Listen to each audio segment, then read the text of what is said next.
Welcome back to Magic Hour Podcast, everyone. I'm your host, Taylor Paige. And this is Claire. Hello, everyone. Thank you so much for joining us. It is our Samhain episode. I mean, we are at our peak right now. This is our season. I am feeling it. I have like spiritual weights on. It's like da da da da da da da da. That's like what this week feels like to me. I love that. I know. I am really feeling the spooky season, and it's really fun. We had our little witches gathering, and it was just so joyful and wonderful. If you don't have a coven, get yourself a coven because it's the absolute most joyful thing to come together and connect and share. We crafted. It was magic. I know. I was thinking about that. I was like, I feel truly like the secret to my happiness is my coven. It's like that saying, like behind every successful man is like a amazing woman or like whatever that, I don't even know what that saying is, but it's like behind every like fulfilled, joyful, empowered woman is a coven. We need that on a t-shirt. Nothing is more true than that. I feel that so deeply.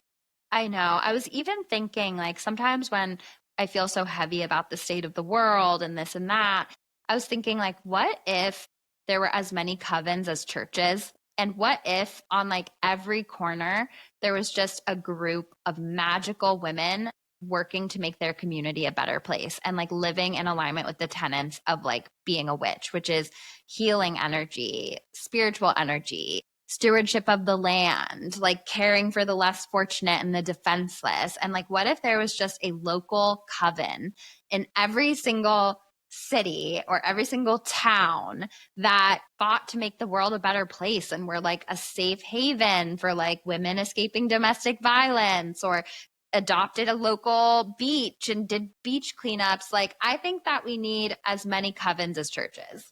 I agree, or more, or more. I mean, it's community. It's such a beautiful way to connect with yourself and to feel supported, to come into community with people who are like-minded and who want to better themselves in the world. It really is that small of a shift, I feel like. If we're all doing that with each other, then the world would be this beautiful, magical, safe place. I mean, it is in a way, but it would be like amplified to such an amazing degree. Absolutely. And sometimes people reach out to me on Instagram or something and are like, "Taylor, how did you find your coven?" And I just want to say my coven is just all my best friends that I said, "Do you want to join my coven?" And I just have a really fun time thinking of rituals for us to do and create safe space. And it's just blossomed into something so powerful. We started on the spring equinox this year, which was perfect because that's the start of the astrological new year. But this is a powerful week to start too because it's the witch's new year this week. So it's like the time in this fertile, dark space to find clarity so that you can let things germinate below the soil. And Mia and I talk about that a lot in this episode. So this is a really powerful time. And in fact, maybe the most powerful I can think of to activate your own coven. And you can be a coven of 2 or 3 and gradually grow as well. Yeah, it's literally about coming together with intentional energy, It's like we just chose a witchy holiday to come together, to be together and be intentional. And that's all it takes. And it can look so many ways. I mean, we've done so many different things. Like we usually pull a card and we usually journal, or we always do. But, I think it's behind me. We made these like beautiful, what would you call that? It was a variation on the witch's ladder. Let me grab mine really fast. Yes. Yeah. We made these beautiful witches ladders. Taylor brought the materials for it. And then we sat and listened to witchy music and made, such a beautiful thing that's now hanging in all of our homes. Yeah, so this is a variation on the witch's ladder. And basically, what we did for our ritual is we always start by grounding and breathing and getting into the headspace. And then we all hold space for each other as we pull a card for like what our angels and guides want us to know for this holiday.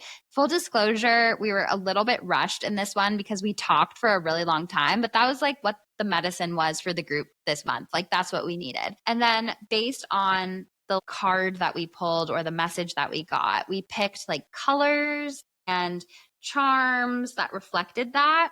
And mine was marigolds and St. John's or mugwort. And so I had like colors of marigolds and earthiness and things like that.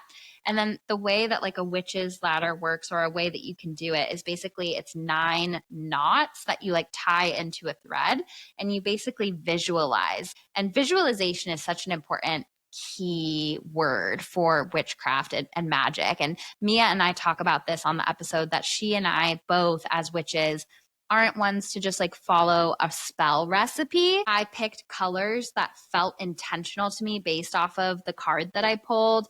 And I really focus on like the visualization and intention, and the knots symbolize that getting like knotted into place. So it's a really beautiful practice. And the knot is just like knotting in your intention. And this one in particular is super connected to protection. And I've been feeling that. Like it's been so peaceful. I've had it hung on my door.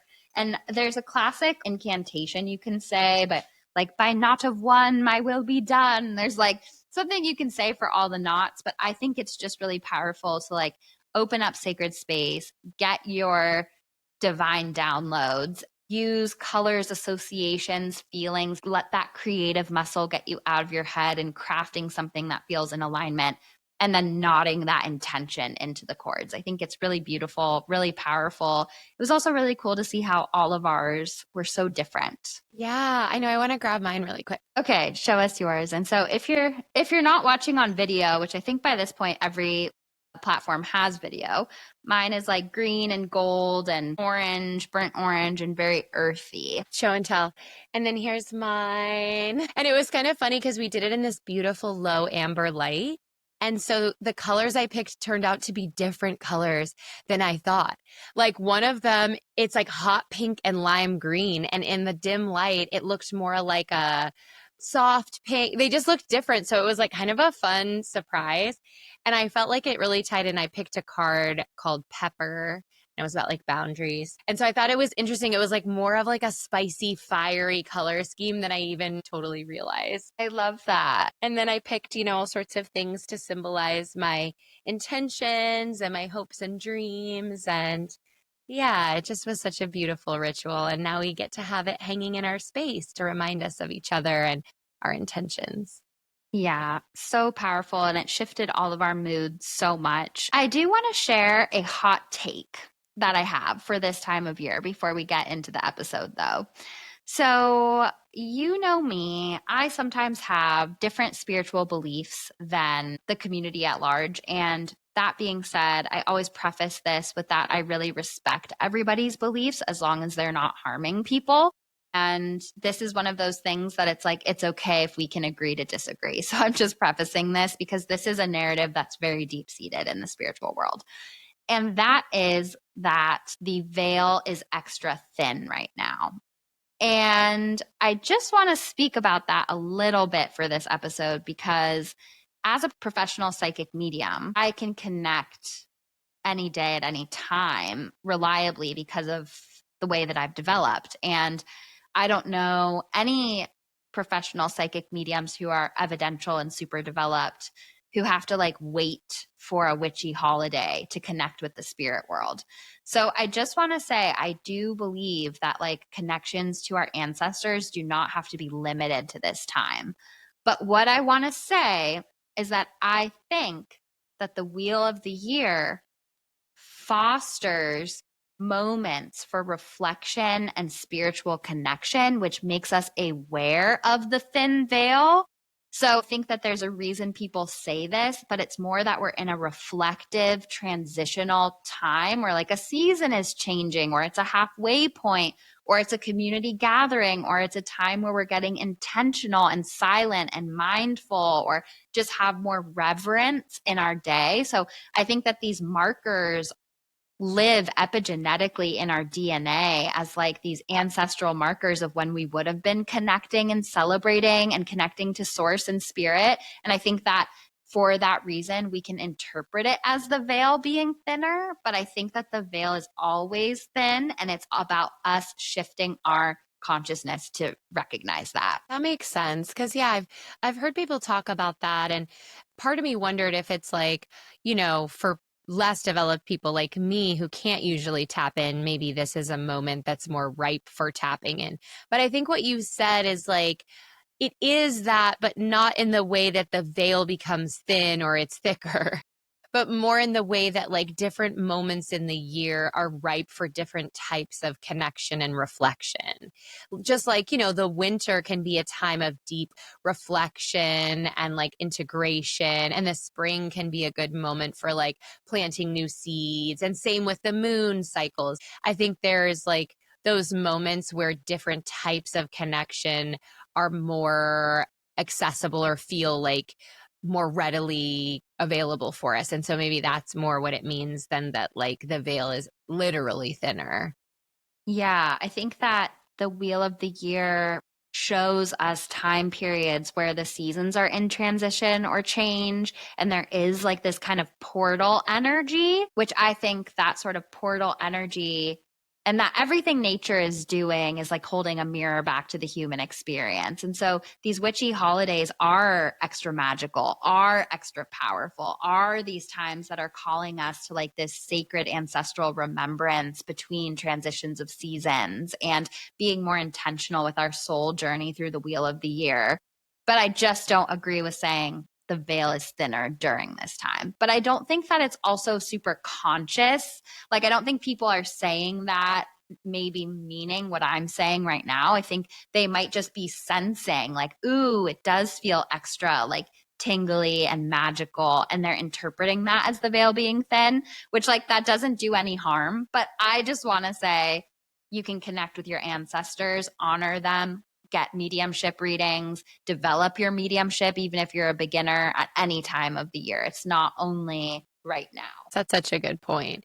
And even like to expand out of that, like we all have different clairs that are stronger, different ways to connect. So even with what I said of like the winter can be a good time for like reflection and integration, it's like maybe the winter time lights you up and makes you feel like active and outgoing. And so none of these things are like hard and fast, you know. As always, I feel like it's about really anchoring into what is true for us and what feels alive for us. And if in this moment connection to the spirit world feels really alive, then great. That's an opportunity to deepen into that connection. It might even be a placebo effect where it's like, oh, the veil is thinner. I can connect. And like, I encourage you to just have the deep knowing that that exists outside of this holiday too. You can always connect. And sometimes those are like the things that give us a little more confidence. I'll actually never forget that the very first mediumship reading I ever did was on the winter solstice, like many years ago.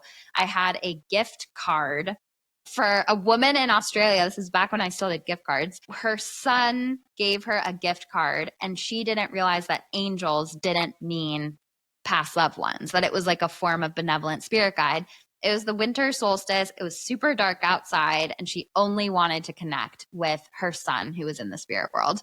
And I remember telling her, like, oh, I'm so sorry, but this isn't really what I do, and I'm not really developed in this, and blah, blah, blah. And she's like, this is really all I want. I was like, okay, well, I will try and see what happens. And just please know that I'm a beginner, and like, I'll try and see what happens because that's my way, but I can't like guarantee anything. And then her son ended up coming through and showing me that she set up a Christmas tree at his gravesite and showing me different things. And it ended up being like so powerful. So I think that these witchy holidays can be big moments for soul growth and up level and transition and deep portal like energy, because it's mirroring the changes that are happening in our external world, or like these energetic markers in the external world in nature. But yeah, I then realized, like, okay, I'll take what I got from this time that I perceived the veil being thinner and integrate it into the rest of the Wheel of the Year. Yes, I love that. That's such a good reminder. Don't discount that you can connect at any time that is available to us. It's like you always say, it is our birthright. It is our birthright, and it is available to us 365, 1 million infinity, whatever measure of time resonates with you. So let's get into this episode today. I'm super excited to share my conversation with Mia Magik. Intuitive advisor Mia Magik went viral for her sacred rage ritual, catching the attention of the Today Show and Ally Love, who adore her. Her best-selling book, Intuition, teaches you to trust your inner self, something she wants everyone to know they are capable of. And her new book, Witchual, out in October, is a book all about simple transformative rituals to reclaim your magic and inner power.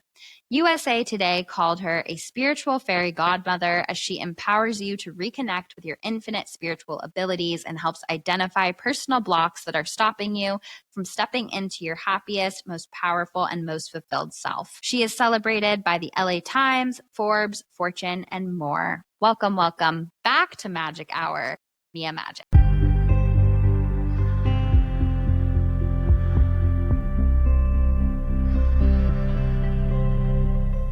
Mia, welcome back to Magic Hour. It's so exciting to have you here again. Yay, thanks, babe. So good to be here. Yay. So I always ask what people's big threes are, and I know that I already know it now, and you're on season 1, but just as a refresher for the people, what is your sun, moon, and rising? Sun is Gemini, my moon is Scorpio, and my rising is Taurus. Yes, I so see that. I really do see that culmination of that big three. And as a Scorpio sun and you're a Scorpio moon, we just get each other on a deep witchy level. We do indeed. The alchemist. Yes, the alchemist. And speaking of alchemy, I know you've just gone through your own like death and rebirth portal since the last time you were on the podcast. And it's very fitting as well for this being our Samhain episode, a time that's all about like the witch's new year and death and rebirth. And so before we get into the magic of this moment, would you mind just talking to our community a little bit about this complete transformation that you've gone through of like, because I know a lot of people are really going to resonate with letting go of something that wasn't aligned and facing fear of the unknown and all of those voices in our own head and coming out even stronger on the other side.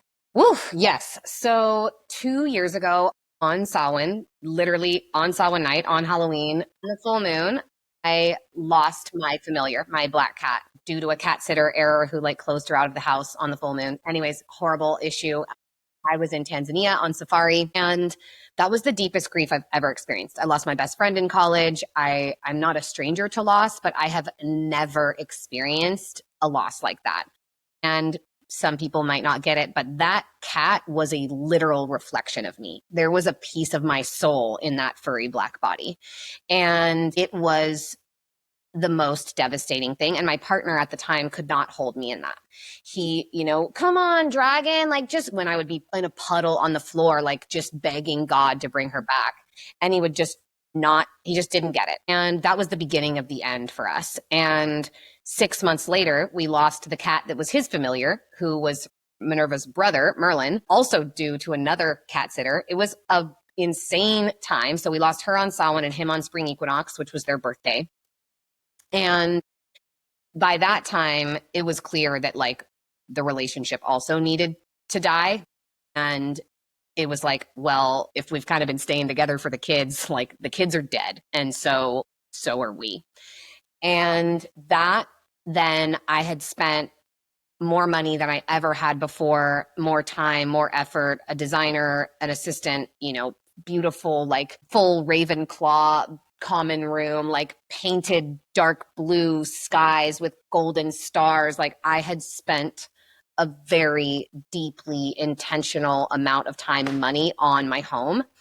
And neither one of us wanted to stay there because we didn't want to be there with not sharing it with the other and like all the memories. And so we then moved out of our home. And so it was familiars, both partnership, home. And then I just like was not able to function in my business. I couldn't do anything. I was like, I need to do my own work. I need to heal myself. And I tried to kind of maintain, and it really became clear that I had deeply over-identified with like, oh, I'm successful. I'm an entrepreneur. I am a spiritual CEO. And I'd gotten attached egoically to that identity because I do have a pretty interesting rags to riches story. I was broke and homeless and trying to figure it out and like hoping for the best, and started using spells blended with personal development and deep inner healing to manifest, which I think is really the key. And it started working. And I built this big, beautiful, magical empire. And I didn't realize how attached I was to that part of my story. And so when everything that I had built came crumbling down in that moment, there was part of me that was like, well, thank God I still have my business. And then within a few months of the breakup and everything that was happening, it was like even that just started to crumble. And it was like my employees were leaving, not through anyone's fault, but because they had these big dreams they wanted to achieve, and they were all students and clients. And so I like wanted them to do that. And all of a sudden I was at zero. There was nothing that I had attached to. My cats are gone. My partnership's gone. My overarching identity as this, Mia Magik is this big, successful entrepreneur, and all of that disappeared. And it led me to just a clean slate, which was like, okay, how did I build this thing? How did I get here? My mantra used to be, when I was this broke, homeless little hippie girl, I would just say to myself, I want to get paid to be myself. I just want to get paid to be myself. Yeah. So let's starting off the episode for anyone who is in the transitional phase. My godfather always says, this too shall pass, whether it's good or bad, this too shall pass. And it really does. And I think that what is so valuable about this type of community and us kind of people is willingness to look at what is causing this that I'm doing. What in my behavior, what in my ways of functioning, what in my belief systems, what in my childhood, what in my trauma is causing me to feel this way about myself, respond to the world having this issue with me or creating this situation or circumstance for me, and what can I do about it? I've obviously changed and grown a lot over the years, and I genuinely feel like who I've become this summer is like the woman I've been waiting to be. What a powerful story. And I feel like it's really a great example of dismantling the myth of happily ever after, because a past version of you got everything that she wanted, but that was meeting your heart's need for what you needed then. And I always say, like, in these moments of up level, it's basically a time where our life isn't meeting our true heart's needs anymore. And our head like constructs this architectural plan for meeting our needs. And your story is such a powerful example of this, because you created a life that met a past version self needs so powerfully and so successfully, but then it all had to be dismantled so that you could get to the truth of what your heart was actually asking for now. And I feel like we think about these death and rebirth things as like, okay, it's done. Like, I'm me now and I built this successful business. But I think we're constantly getting things pulled away so that we can come into deeper layers of authenticity. And it's like a constant pathway of death and rebirth. And I love that so much. And I see that in my sessions too. It's like people work their whole life for this successful thing that they think will meet their heart's need, and then it doesn't. And then it's like, okay, back to the drawing board. It's time. But what I love about your story too is that that doesn't mean you went back to who you were. It's like you have grown so much and now you go to the next level. So it's not a regression into pre successful or whatever you built you. It's this evolution into peeling back another layer of, like you said, ego story to get to the truth of who you really are. Yeah. And Samhain being this entrance into winter for us, that is something that we just are not really taught, encouraged, permitted, allowed to do, is have winter. In nature, nothing's happening in the wintertime. Like, yes, animals are still alive. Like, we're all still alive. But nature herself is resting. She's dormant. And that was one of the most important lessons that I learned during this period is, like in Game of Thrones, when they're like, winter is coming, and it's like, they talk about these winters that are like 20 years long. Like, sometimes we don't operate where winter's just 3 months. I needed a year of winter. I needed it for spring to come. I needed that level of dormance, and all of the parts of me that resisted and that fought it and that said no and that were like so frustrated, screaming at God to bring the cat back, even in the moments when I was breaking up with my partner and I knew, I was like, I'd been trying to get out of that relationship for 2 years and I hadn't done it. And there was still parts of me that were like, but I haven't given this everything I've got. And it was like, but girl, it's taking everything you've got from you. So like, let it go. It's done. Gotta go. And it's so wild how infrequently we give ourselves even just the consideration to have like a moment of winter in the day, or a period of winter in the month, or an actual time where we just take a break and rest. And especially in our capitalist culture, and especially in entrepreneurship, it's just like unheard of.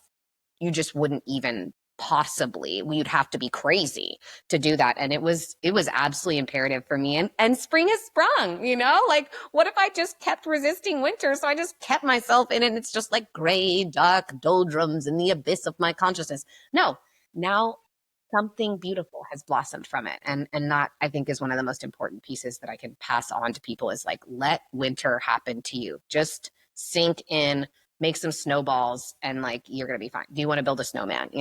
I love that. It's so powerful. And for me, like the week of menstruation is our winter as women. I do not do anything. I have like designed my schedule for a full week off every single month. And it is like, first of all, it's sprang from necessity because I have PCOS and have really painful periods and cannot do readings in that state. Then, I've healed and come a long way, and I don't necessarily need all that time off, but I still take it because it is so important, especially as entrepreneurs, to just have times where we do nothing, because when we are the product, especially in the spiritual entrepreneurship space or the creative entrepreneurship space, like it is so essential. And I've found that if I don't take it, I get really sick and I'm forced to take it. So I'm trying to regulate myself, because that's like where the integration comes, is in the rest. We're always like talking to the universe through action and active manifestation and grasping after things. But like sometimes we just need to listen to the universe and integrate.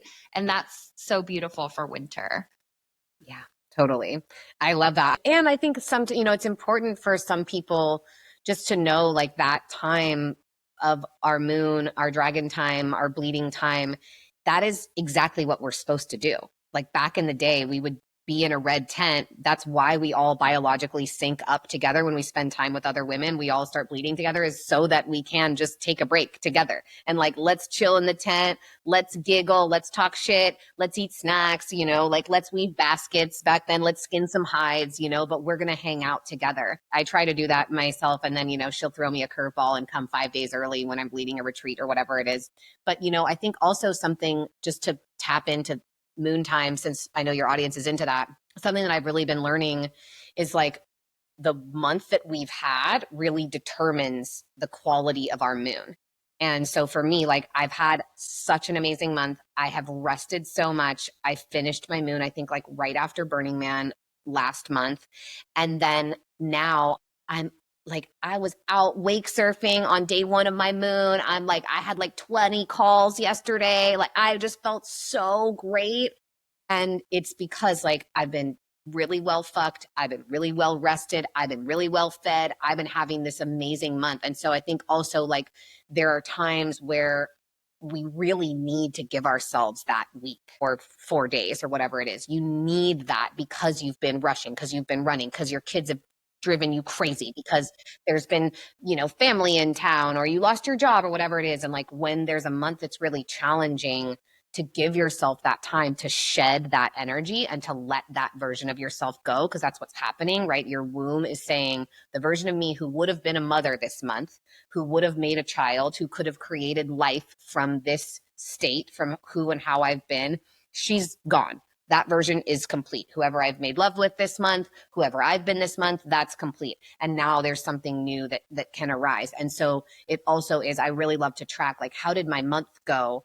So that then I know how best to tend to myself during my moon time. Yes, it's so true. And if you notice, like your moon time might be more difficult during the holidays because you're feeling stressed and rushing around to everybody's houses and eating different foods than you would normally eat. But then for me, like my summer solstice bleed is always like the best one, because it's like, it's summer, I'm feeling like free. And so there is so much truth to that. And I also love that fact, how when we were nomadic as a species, we sync up so that the whole tribe could stop together in that red tent. I think that makes so much sense and is so cool. And I remember learning about that when I read the Red Tent, the book, and I was like, that makes so much sense. And so going into this time of year, I really love what you said about this being like a portal time and we're entering the winter. So can you just speak a little bit to this time of Samhain and the wheel of the year and what this chunk of the wheel represents energetically? Yeah, totally. So in our ancient traditions, that in between time, that sort of dawn and dusk, it's the twilight.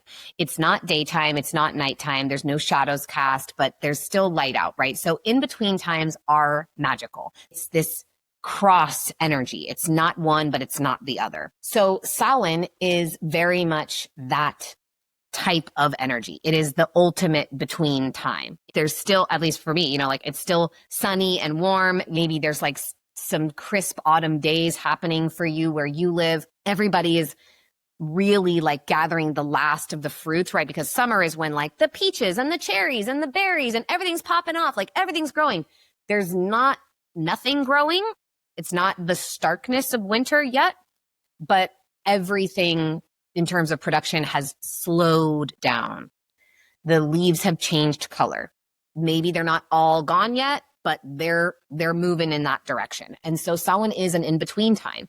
It's not autumn, but it's not winter yet. It's like right there in the middle. And because it is the point in the wheel of the year that is moving into the winter, which is the death or that dormant season, this has long been considered a time to commune with ancestors, those who have passed, those who have moved on, those who are on the other side of the veil. And in all of our different ancient cultures and traditions, whether you go, South American to European, even to Asian cultures, Eastern cultures, everybody has some version of this time being about communing with their ancestors and about honoring what has fallen. It's why we call it fall, is because the leaves are falling, the fruits, the acorns, everything is falling.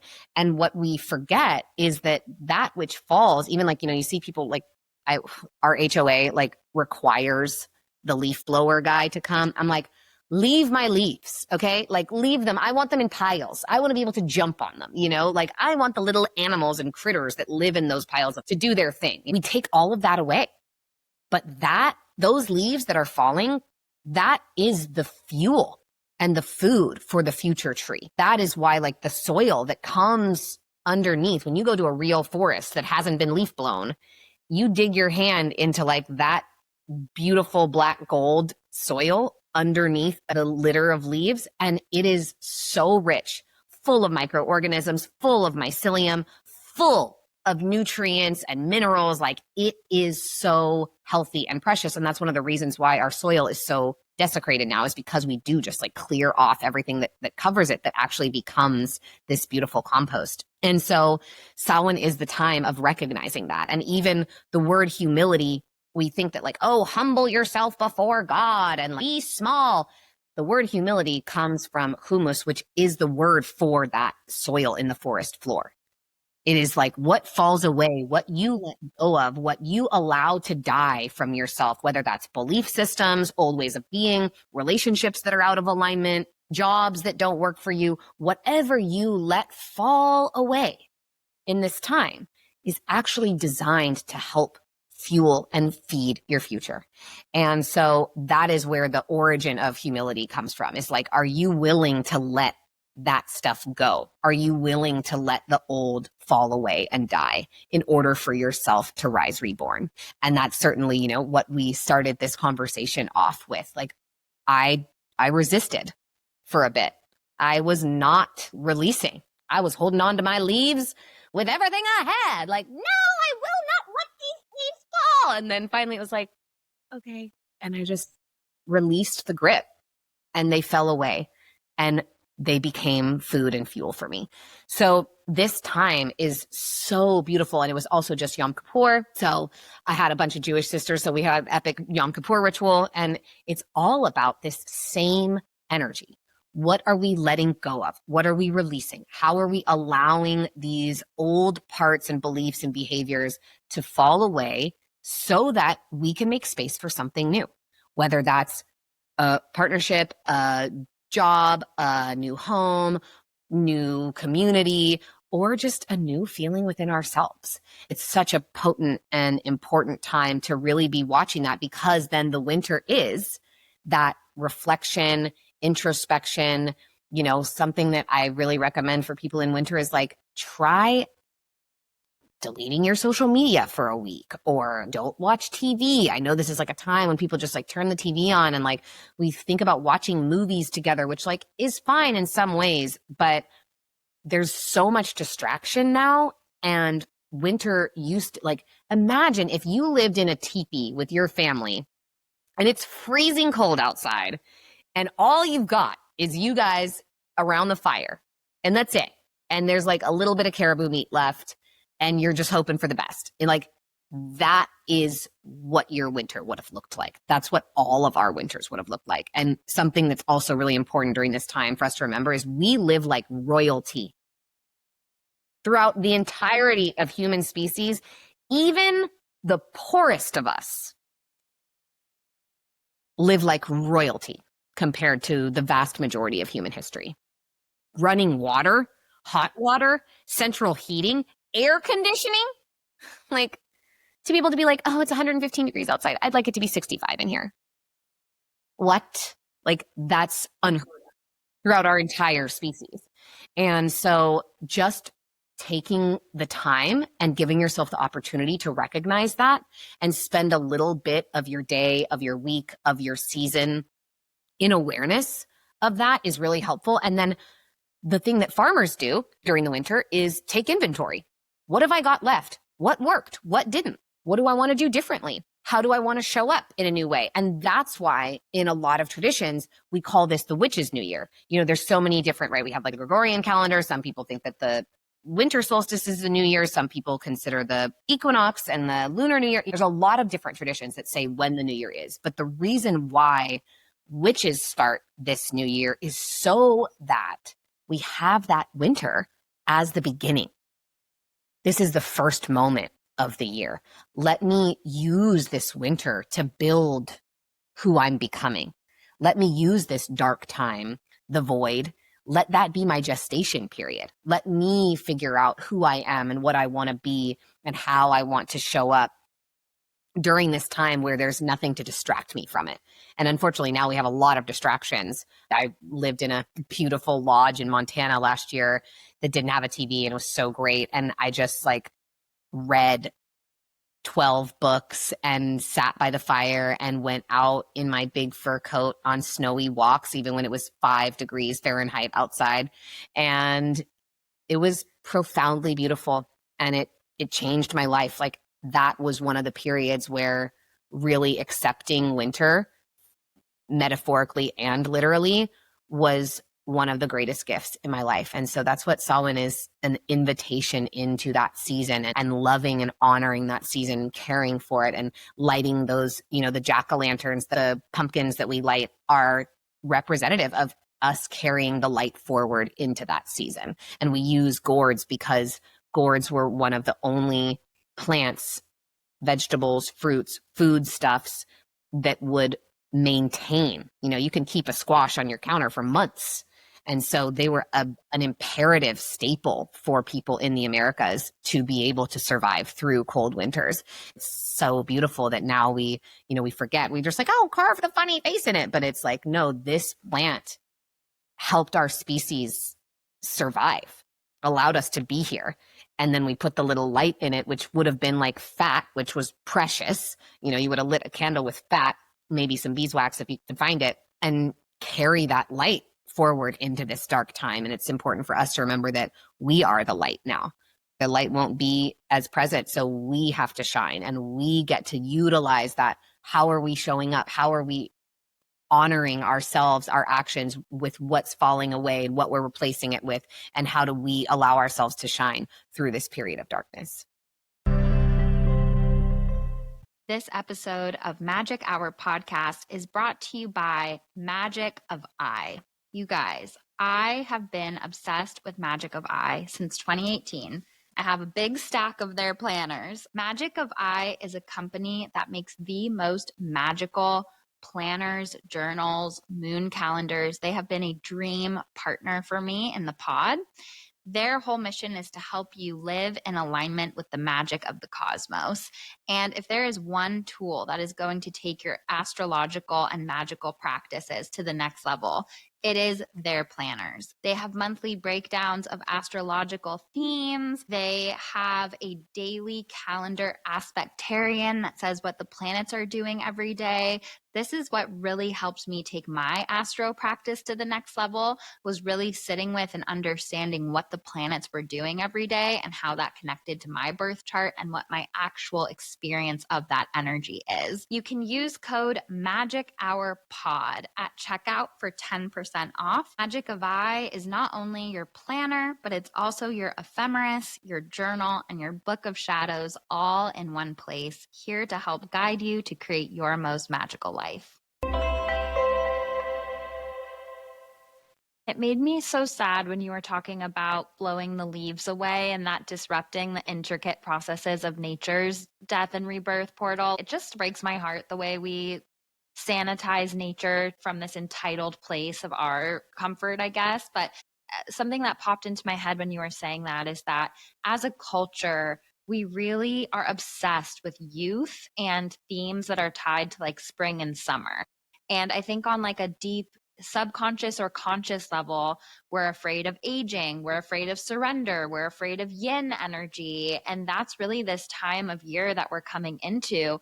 But if you think about it, in so many ways, fall and winter are some of the most beautiful times. Like when the leaves change color, they're like golden and deep red. And it's like, that's the most thrilling. Like that's the most magic. We all feel like every witch I know freaking loves the Burr months. And so I think that there's also something to be said for just taking nature's lead and this constant obsessive place that we're at with like youth and perfection and constant output. It's like we're allowed to just start again, take a breath, let ourselves like trust fall in the fall into what's natural and right, and embrace the aging, embrace the new year, embrace surrender. Like all of those things just feel like a warm hug to me. Yeah, it's so beautiful. We were trying to think of like, hot girl summer, but I love trust fall. I'm like, yeah, that's perfect. It's just trust fall.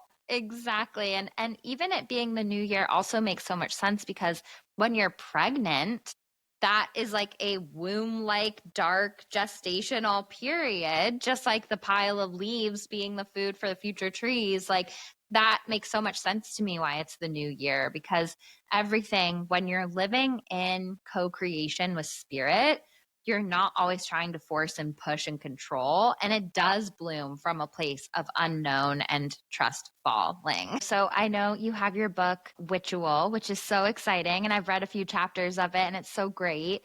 And so I'm just wondering if you can speak to some of these witchual ideas that will line up with this part of the Wheel of the Year. Yes, the new book, Witchual, is out now. That for Samhain, it's official. And it is really about, for me, making your life ritualistic. So how do you create any type of transformational experience with just your attention and your intention on what you desire to create, what you want to heal, who you want to become, how you want to feel?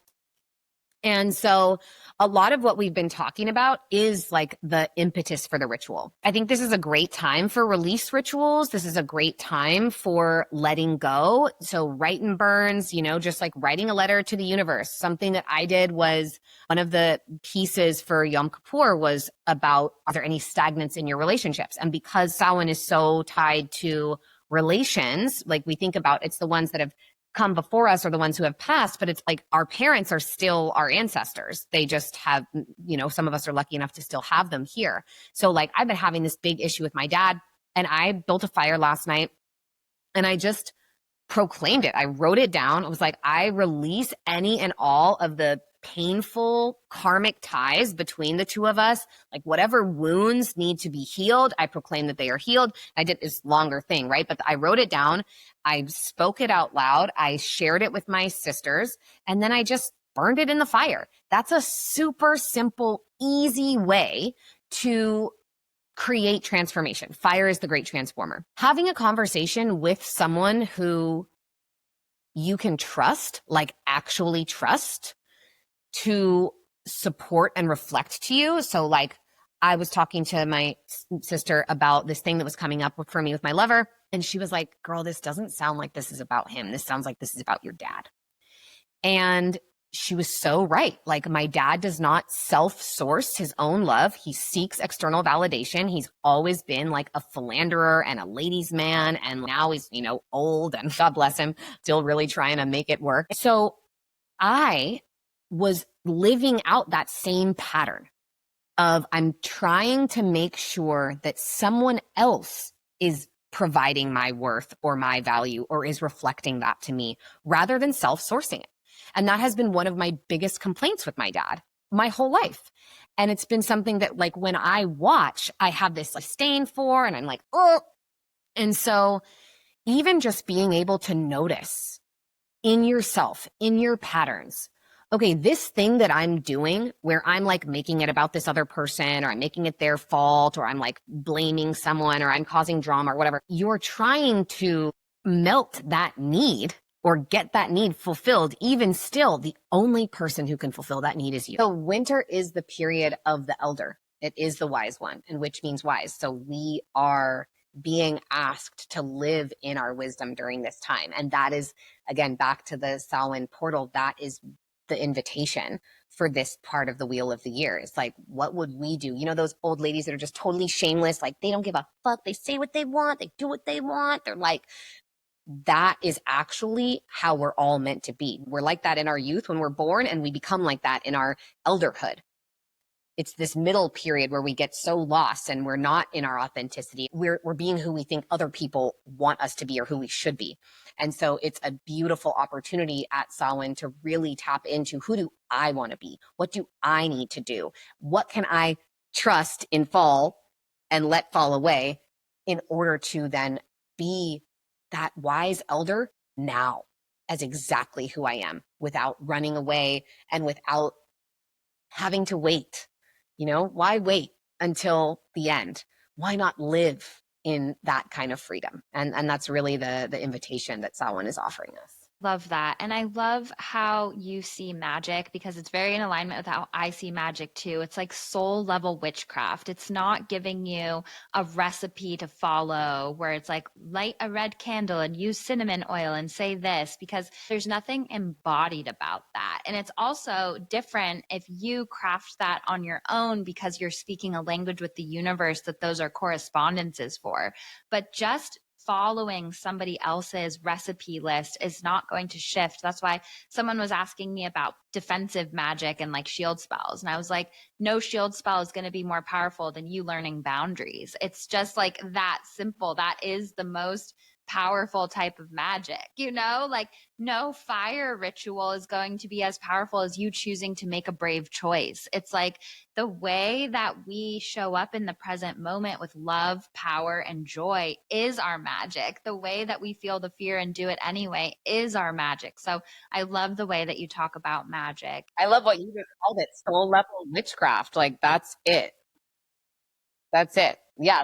I have some amazing teacher friends in the folk magic scene, but the students of it that I have seen, like, very unhealthy mentally, physically, emotionally, like they're not doing the work on themselves. They want the little box that you fill with the herbs and tie with the string to solve their problems instead of dealing with them themselves. And that, I just can't, it's like, I'm not going to teach you a spell and feed you tonight. Like, I'm going to teach you how to heal yourself and change you for life. That's the name of our game over here, girl. That's what we're doing. Yeah, it's just another way we found to outsource our magic and our power. We're outsourcing it to ideas and spells and crafts and things like that, which I think that rituals and spellcraft, like, I love all of that, but I think that is not true magic, though. That's a language that we're speaking with the universe. We're opening containers to the divine. We're creating room for magic and synchronicities with that, but that's not the actual thing that's going to push us forward. So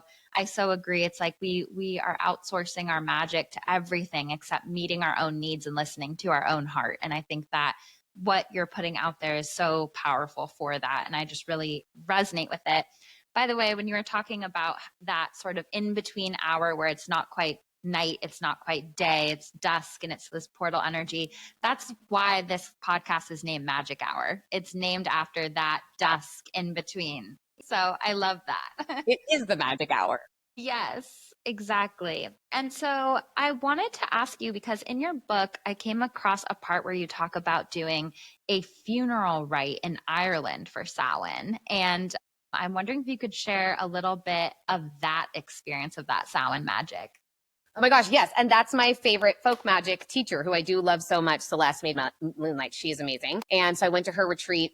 It was such a beautiful ritual. And I've done rituals like this before, even like breakup ceremonies like this. You can use this ritual for anything that you want to let go or let go of. This was actually something beautiful that I did do with a partner where it was like, I'm going to lay to rest the version of myself that showed up in X, Y, and Z way. And it actually like rebirthed our relationship and we became so much bigger and better afterwards. It was incredible. So you can do this as a ritual for yourself. You can do it as a ritual in partnership. You can do it in relationship to your family, whatever it is. So you basically write a eulogy for yourself. And I went to town. It was, here lies the version of me who. Here lies the version of me that. Here lies the version of me, et cetera, et cetera. And you can say that over and over as many times as you want. You can just state it out loud, like in the relational ritual, we did just state it. We didn't actually write it ahead of time. But when we did it in Ireland, we read it out loud. And so you wrote yourself a eulogy, read it out loud, had flowers, and then had a stone that represented who you are.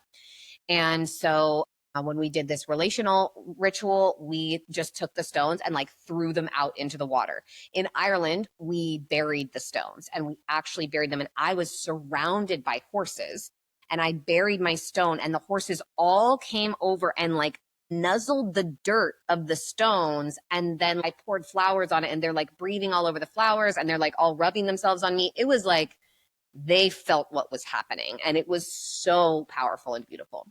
So you write your eulogy, you hold the stone while you read it, you are proclaiming like, here lies the version of me, and then you bury the stone and then you can put flowers or anything else over it. And then I did burn the eulogy as well, like burned the piece of paper that the eulogy was on. At the end of the relational funeral ritual, we did baptize each other. We were near water, and so we held each other in a baptism. So it was like washing away, sort of like fully into the rebirth as well of adding to the funeral aspect of it. And that was so beautiful. Like who we've become on the other side of that was just absolutely incredible. And so it's a deep one, that ritual, and it can bring up a lot, reading my eulogy. That was a few months after my uncoupling. And there were a lot of versions of me that I did not want to see again. I'm like, bye bitch, like, burn in hell, like get out of my life. Like, I don't ever want to deal with you again. And it also really helps you with what we've been talking about this whole time with the soul level witchcraft. Okay, so if this is the eulogy, if this is what I want to let go of, if this is the version I want to fall away, that I want to die, what am I actually going to have to do in order to do that? And so that's one of the beautiful aspects of this. I'm going to take that with me for the rest of my life, the soul level witchcraft. Now that I see this, now that I have this information, now that I am proclaiming this version is dead and past and gone, who's the new version? What's the new practice? What's the next belief? And so that's a really beautiful way to just, let yourself integrate from the ritual, do whatever nourishment, take a bath, bathe in a wild stream, lay beneath a tree, really let yourself sink into the ritual. And the after effect. Another funeral ritual that I did with some sisters was similar to that, but we all laid under a weighted blanket. We had someone else read the eulogy for us. This was like on the Scorpio full moon a couple of years ago. And so someone would read the eulogy and we were each under the weighted blanket. So we kind of felt like we had all been buried. And so then it was like, here lies Christina and blah, blah, blah, blah, blah, blah. And we would throw the flowers on each other. So that's kind of the basics of it, are writing a eulogy, having some type of burial, whether you're burying yourself or a stone that represents you, then having some type of rebirth. And then, maybe the next day doesn't have to be right away, then working out, okay, if I really did actually let all of those things go, who's the version of me that's coming now? And how do I step into that? And what do I need to do in order to embody it? Oh, that's so powerful. I love that. And I love rituals or witchuals rather that incorporate open space for reflection, for our spirit guides to come in, for aha moments. Like that's my jam. Like not just kind of going down a checklist of saying other people's words, but opening the ritualistic container, co-creating with your guides, Mother Nature, whatever force of cosmic love speaks to you, and letting it shift things, shift your perspective. And then the true magic comes from what has been revealed in that space and integrating it and moving forward in a more powerful way. So I love that so much. It's interesting too, because I wasn't going to talk about this, but something I see in the witchcraft world a lot of is people kind of saying things like, don't mess with me or my guides will get you, or like, I don't know, there's an interesting like current that I see on social media, and I see it too with a lot of people who are in the witchy world, that I think a lot of people find witchcraft because they've felt very powerless throughout their life. And those are the people who I think are outsourcing their true magic to these recipes outside of themselves, teachers outside of themselves, ideas outside of themselves.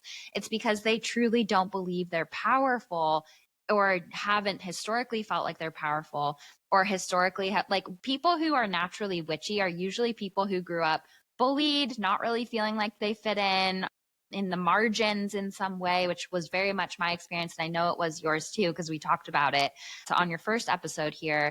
And so I think there's also something to be said for like in this time where it's Scorpio season and it's Samhain, and there's so many themes of like personal power and facing the fear.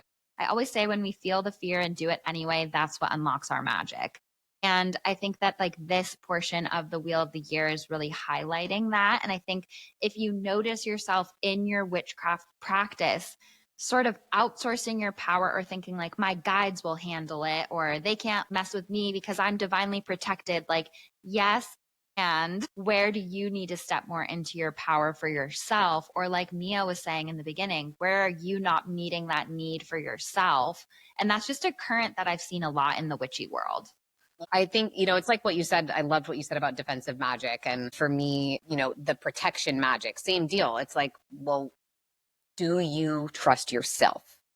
Do you trust the way that you show up in the world? Because if you don't trust yourself, that reflection of mistrust in this central pillar of your reality is going to reflect outward into situations that feel like they can't be trusted. It's the biggest reason why I have stayed so 100% devoted to personal development in my teachings, and why I still consider my greatest magic, despite having all the, we've got the like magic through screens and like magic through technology and, showing up and being able to speak and like having my voice and all of that. Like, yes, those are all amazing skills that I have in magic. I'm so grateful for them. And I consider myself a healer because that's what I have found to be the magic that makes the most difference. You can't manifest $1 million if you don't feel worthy of it. It's just not going to happen. Or you're going to get that, but then like shit is going to hit the fan, or something is going to pop off that you're like, wow, I would have traded. This happened to me with my house, that big, beautiful, spectacular house. And we did a card reading ahead of time. It was the most expensive house I'd ever, it was just like outrageous, huge, massive house for just the two of us. It was like, what are we doing? And we did a card reading about the cats. And it was like, it said boredom and discontentment. It didn't say death. If it had said death, I would have definitely listened. But I could feel, I was like, there's not a lot of trees at this house. And at our last house, the cats had tons of trees, tons of places to hide underneath. They lived outside in Topanga, it was fine. And there was something, I knew the cats weren't going to be happy in this house. And even Minerva, my wild, wild feral cat, always hunting, used to climb into trees, dragging baby vultures and pigeons out of their nest. Like, she was one of those cats that the bird people are like, kill her, like she was a murder princess. And I knew that the house wasn't going to be right for the cats. And I didn't listen. And I did it anyways. I was like, oh, but this is such a big pot for me to fill into. Like, it's so sexy. It's such a vibe. Like, oh my God, it's going to be so great for hosting. And it was great for hosting. And my cat lasted 2 months in that house. And I would have traded living in a fucking shack to have my cat back every day. Honestly, still to this day, 2 years later. There were some great parties in that house, but I would do anything to have lived in a smaller space where Minerva was safe and I could still have her in my life. And so we also learned that the hard way, and like think that, oh, we're going to cast this spell, we're going to manifest this thing, we're going to like get this piece that we want. And it's like what you were talking about at the beginning, like what the heart actually needs. It's a very different situation. Like we think we want something, but what do we actually truly need? And I think that that's part of the reason why some of those spells can distort what is actually like the medicine for the moment. Yeah. And that makes so much sense too, because the past version of yourself that was like living in her car and figuring it out and didn't have enough resources, you were like, your head was like, don't worry, girl, I've got you. We're going to keep you safe. Your heart was like, I want security and safety and stability. And your head was like, get the biggest house, push hard as an entrepreneur, do all of these things.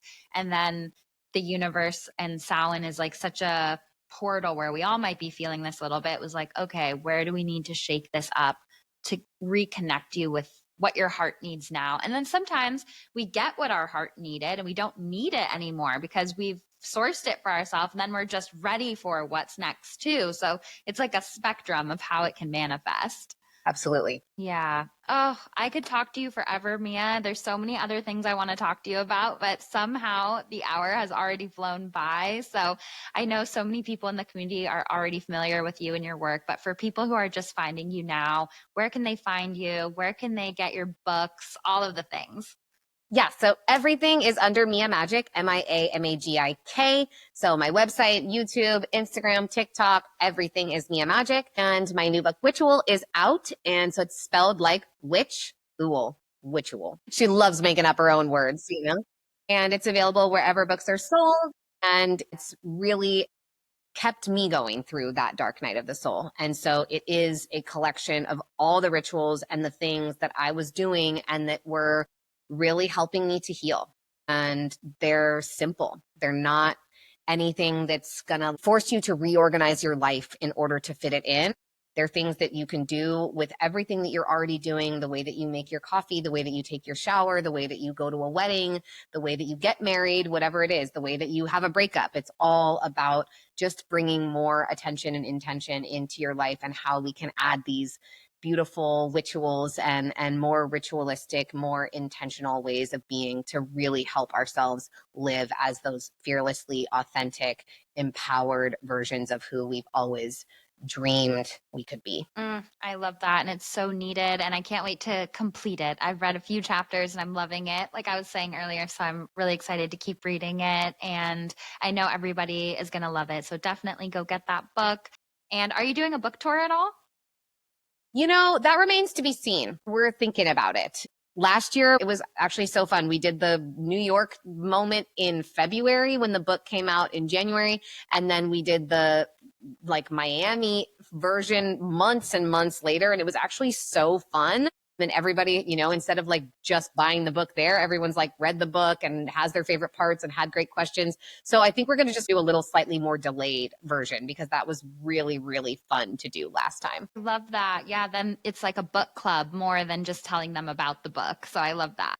Yeah, it was way more fun. And then everybody, made friends with each other and got to hang out afterwards. And it was super, super cute. The Miami and the New York ones were just absolute chef's kiss. Really loved. That's amazing. Well, thank you so much for coming back on Magic Hour. I've loved this hour with you. Yeah, thank you so much, babe, for having me. Appreciate you so much. And I'll talk to you soon.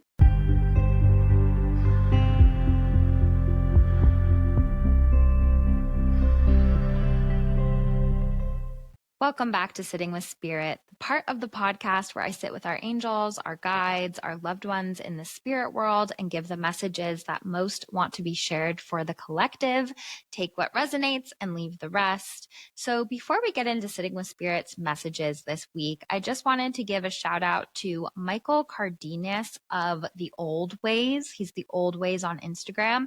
He's the first person that I ever heard use the term soul witchcraft. And in the moment that I was in that interview with Mia, I was fighting a little bit of a head cold and I wasn't thinking as clearly. So I wanted to make sure I shouted him out here.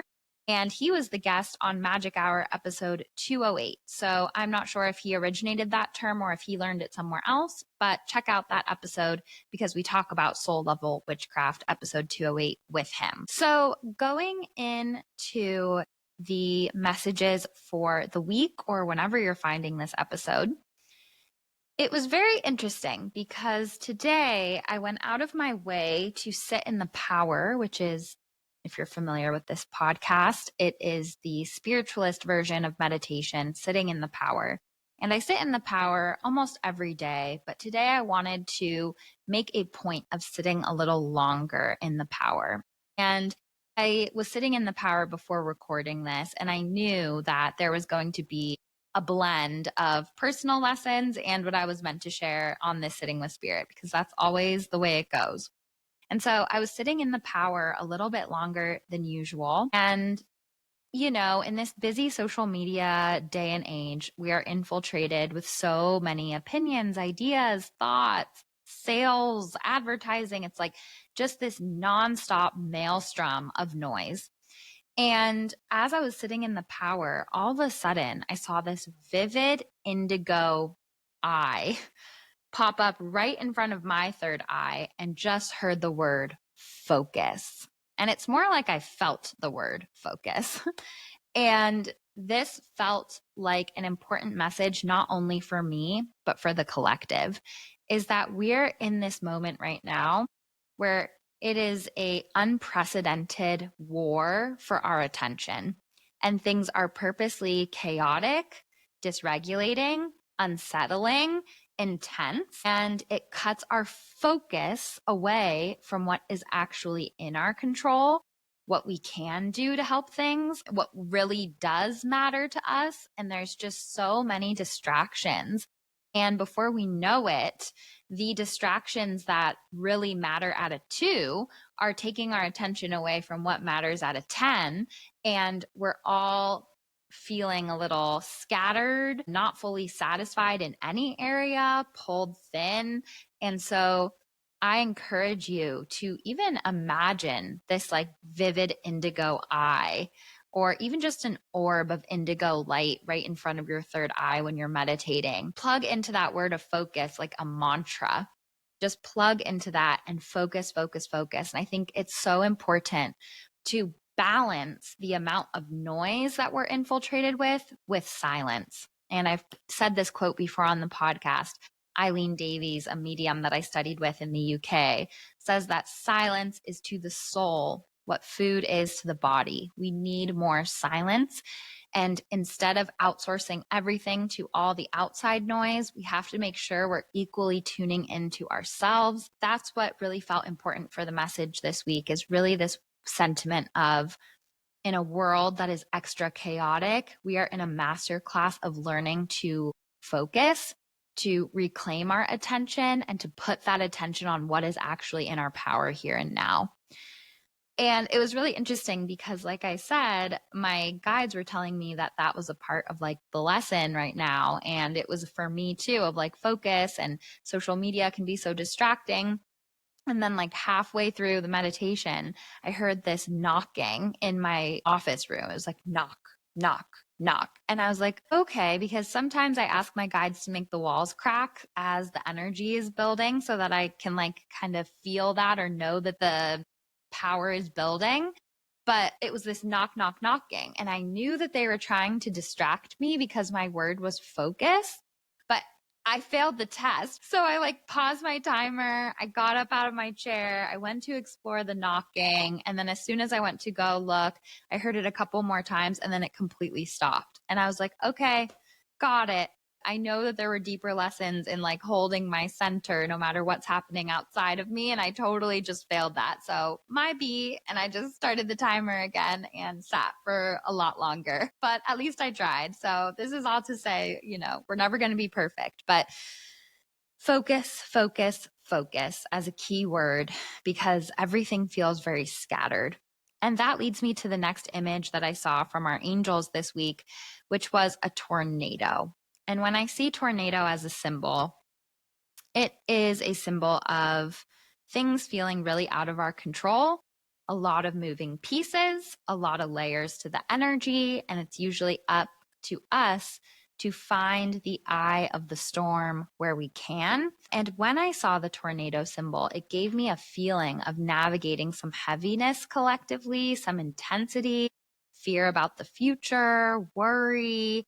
I even felt like some of you guys were in this moment where you're like, do I really have angels? Do I really have guides? Like, where are they? I feel forsaken in some way. So I also feel like there's this sense of just being in your head and feeling really chaotic or out of control. And the message when tornado comes up is always finding the eye of the storm. And I think it connects really beautifully to the focus message, because it is that eye of the storm of like, okay, what are the moving pieces that are super loud, super scary, super dysregulating that I can't fix right now?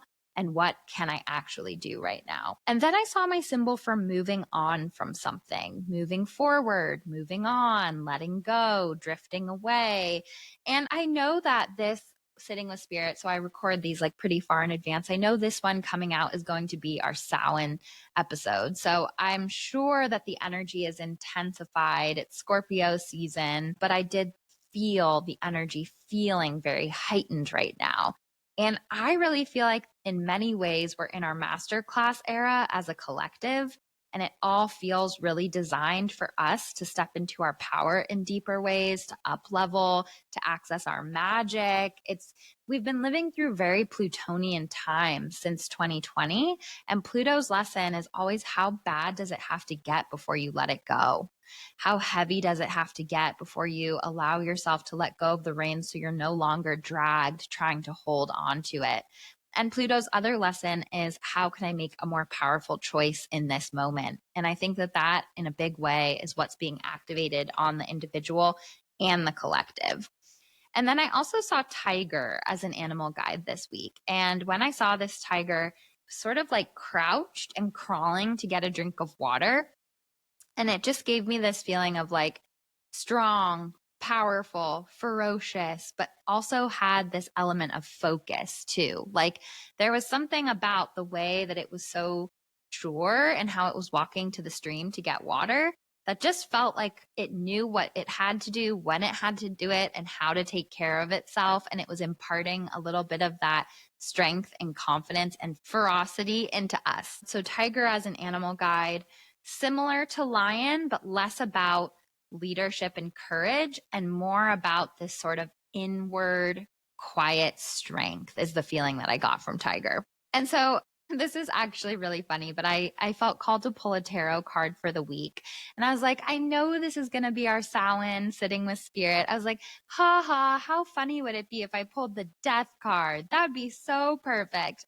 And what do you think I pulled 5 minutes later? So I did pull the death card for this week. And with that being said, do not freak out, do not get scared. But the death card can be literal death, and it can, show a time where maybe a lot of souls are entering or exiting our world.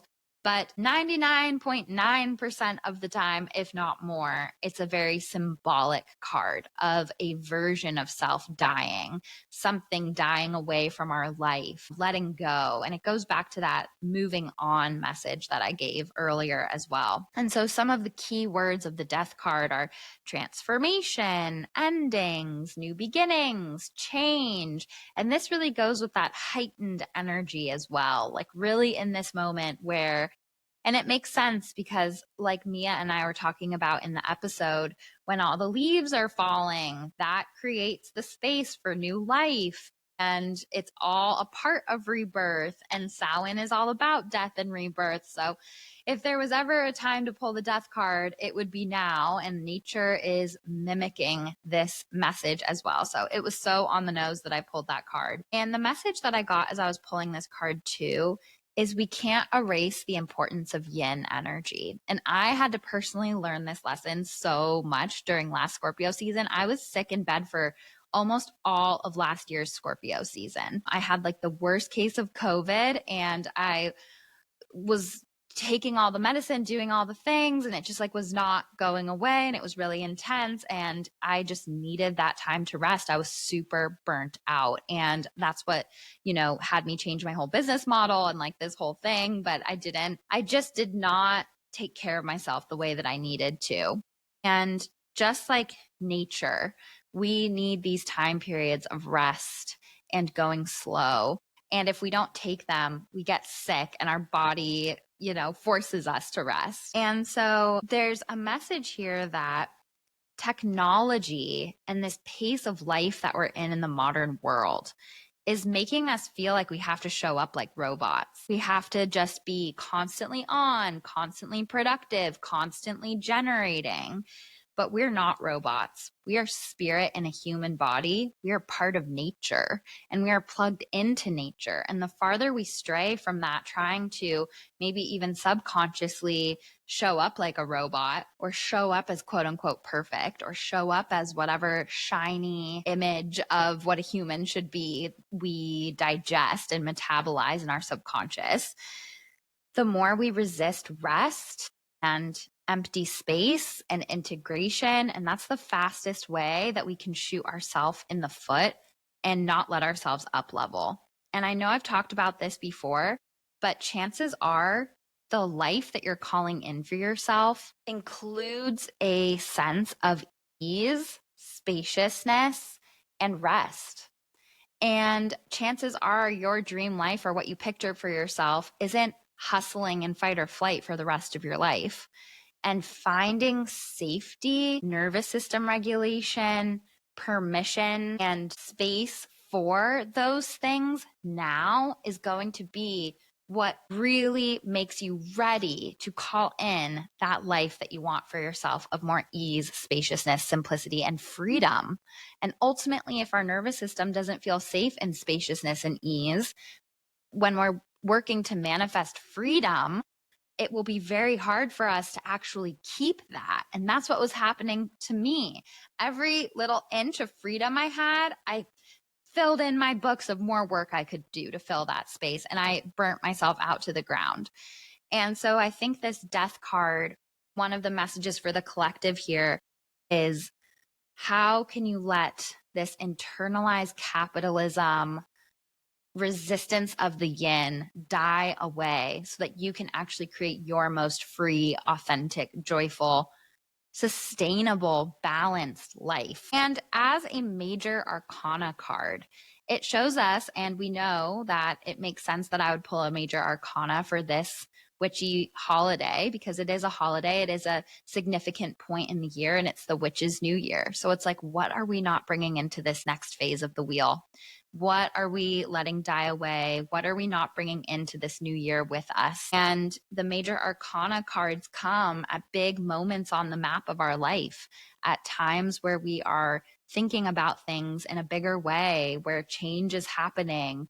And sometimes when I talk about death and rebirth, it makes it feel like it's some drastic thing that you die and you're reborn and then you're done. And you're like, okay, I'm reborn, let's go. But in reality, when I'm talking about death and rebirth, it's a constant refinement of sometimes little deaths and rebirths, sometimes big deaths and rebirths, but it all accumulates into the bigger picture. But even if we're just shedding one piece of the ashes, that's still in alignment with the death card, even if it's a pattern, a thought, or a limiting belief, or an ancestral cycle.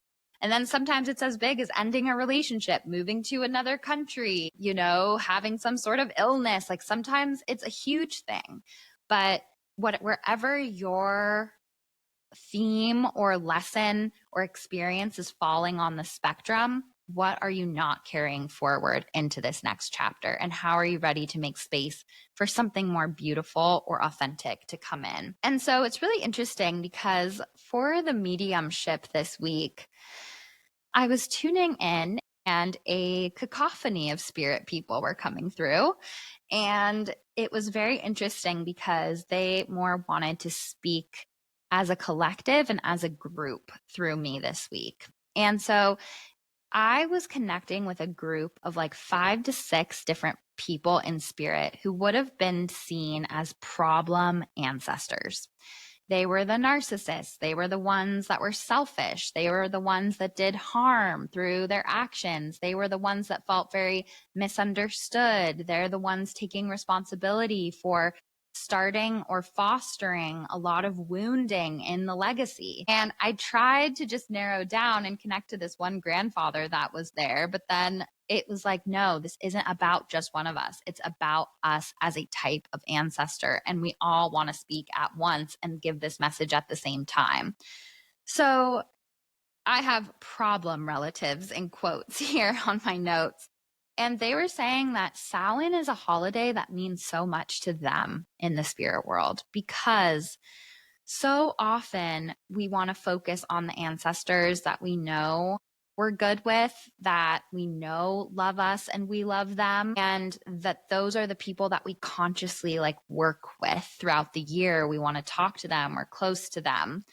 And these quote unquote problem relatives were making me feel like Samhain is a time that feels very special to them because it feels very ripe for ending ancestral cycles, finding forgiveness, and starting fresh. And keep in mind, our past loved ones in spirit who were very abusive, they honor us. If they're not going to be like mad at us or take it personally if we don't want to work with them, or even if we don't find forgiveness while we're here in physical form. So I just want to preface this message by saying that, like, this is not saying that you have to take on every unhealed ancestor in your lineage, especially if they were the ones directly responsible for abusing you. I find that in mediumship readings, those types of ancestors really respect your space. And if anything, other people come in and talk about them, but those ancestors will sometimes take a step back. It's tied to this message I gave in episode 228 that what our ancestors couldn't give us while they were here, they give us in the spirit world. And a lot of people who were abusive never respected boundaries or your needs or your wishes or your voice or your truth.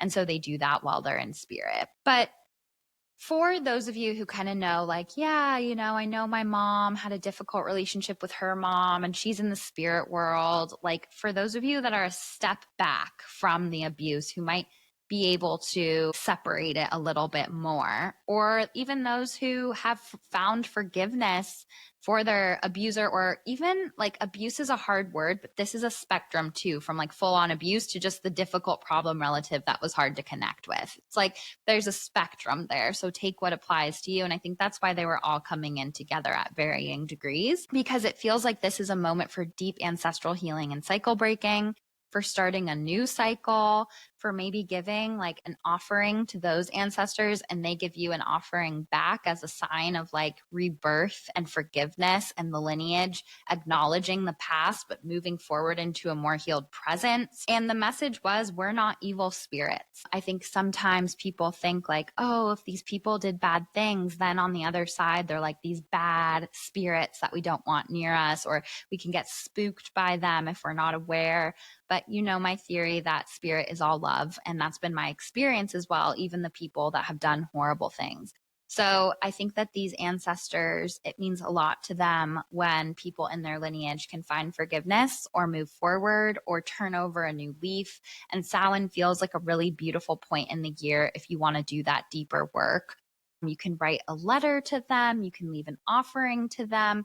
You can even tell them like what's bothering you or why you're upset with them and start to air things out as well. And they might find ways through like movies or song lyrics or dreams to give you a response. So I would stay really open, because this is a time where there can be, and you can always communicate with your guides, but this is a time where thematically it's very much in the collective consciousness to honor the past loved ones, to work with them. And with this death card coming up, ending bad blood or cycles of pain or wounding or cycles of wounded consciousness that maybe stem from that person. It's just a very thematically relevant moment for that right now. And then I also wanted to say the last message from them is that sometimes for those of you guys that are like, I feel like I'm being haunted and there's a ghost in my house, or there's always a persistent spirit person and it freaks me out.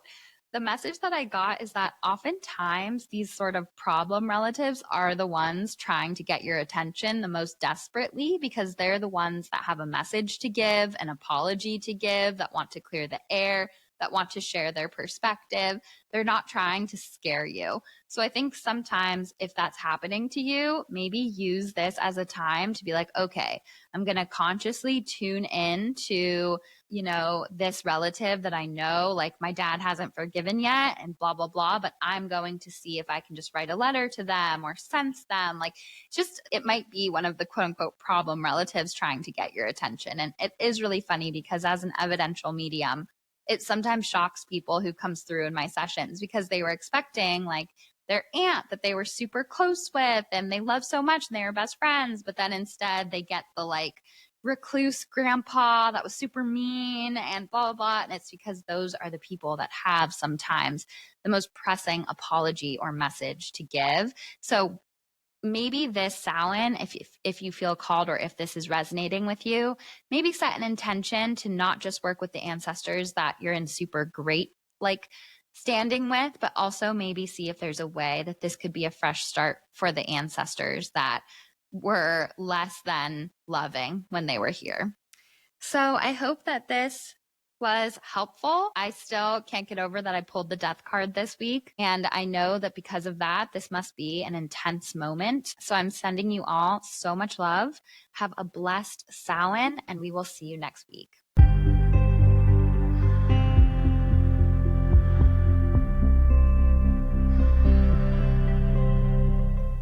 Thank you so much for tuning into this episode of Magic Hour podcast. We are so happy you're here. I absolutely love to connect with you all on Instagram at angels_and_amethyst.